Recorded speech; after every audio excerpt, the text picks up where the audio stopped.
오늘은 일본 관광산업이 초토화된 현 상황에 대한 주제로 이야기해 보도록 하겠습니다. 가치왕 채널입니다.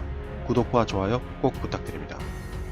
기억하실는지 모르겠지만 2011년 일본 지진으로 인해서 후쿠시마 원전이 터졌습니다.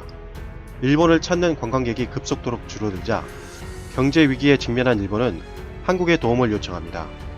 얼마나 다급했는지 일본 관광청 장관이 2012년 직접 한국에 방문했습니다.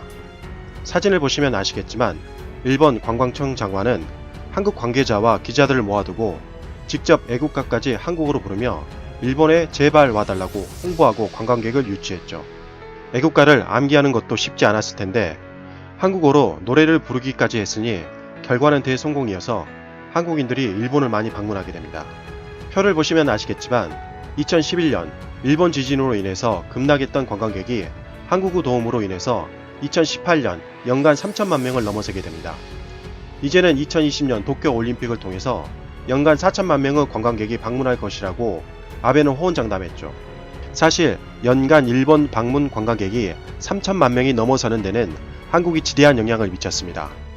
2018년 일본 관광청 통계를 보면 1위가 830만 명이 방문한 중국인, 2위가 750만 명이 방문한 한국인이었습니다. 정말 근소한 차이네요. 한국이 중국에 비하면 인구가 매우 적은 편인 것을 감안하면 사실상 일본 방문 비율로는 1위라고 할 수 있습니다. 그런데 문제가 발생했습니다. 제발 일본 좀 방문해 달라고 애원했던 일본 정부가 이제는 배짱을 튕기기 시작합니다. 심지어 아베 신조는 도발까지 했죠. 한국에 핵심 부품을 수출하던 것을 한국은 이제 우호국이 아니라면서 수출을 사실상 금지하는 조치까지 내립니다. 일종의 보복성 무역 전쟁인데요. 한국은 황당해야 할 수밖에 없었습니다. 보통 무역 전쟁은 미국이 중국에 한 것처럼 수입국이 수출국에 대해 관세를 매기는 것이 기본인데 일본은 수출국이면서 수입국인 한국에 수출 금지 조치를 내립니다. 그러자 한국의 반응은 싸늘했죠. 한국인으로서는 화가 날 수밖에 없는 상황입니다. 그래서 국민들이 나섰습니다. 일본 정부에 항의하는 표시로 불매운동에 나섰죠. 그로 인해 지난 9월달에는 일본을 방문하는 한국 여행객이 90%나 감소했다는 충격적인 소식이 전해졌습니다. 불매운동이 얼마 가지 못할 것이라고 인터뷰하며 걱정 말라던 아베 정부는 할 말을 잃었습니다. 설마 한국인들이 자발적으로 이렇게까지 적극적으로 대응을 할 줄은 몰랐던 겁니다. 그래서 관광 중심으로 이루어진 일본 지방정부 경제는 거의 초토화되었습니다. 그럼에도 불구하고 일본 정부는 무역 전쟁을 밀어붙입니다. 한국 관광객이 오지 않으면 중국 관광객을 받으면 돼. 일본 관광청은 한국인들이 오지 않자 방향을 선회해서 중국 관광객을 유치하기 위해서 애를 쓰죠. 그래서 중국 관광객이 다소 늘어나는 성과를 맞이했습니다. 하지만 여기서 문제가 발생했습니다.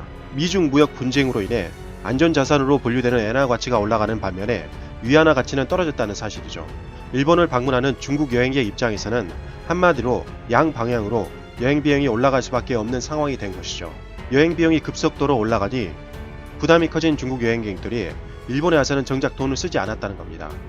중국인들이 일본을 방문해서 싹쓸이 쇼핑을 기대했던 일본은 경제에 큰 도움이 되지 못하자 골머리를 앓고 있다고 합니다. 그리고 슬그머니 한국인들이 일본을 방문했으면 한다는 전언입니다. 일본이 앞으로 어떻게 나올지 귀추가 주목되는 순간입니다. 이상 가치왕 채널이었습니다. 시청해주셔서 대단히 감사합니다.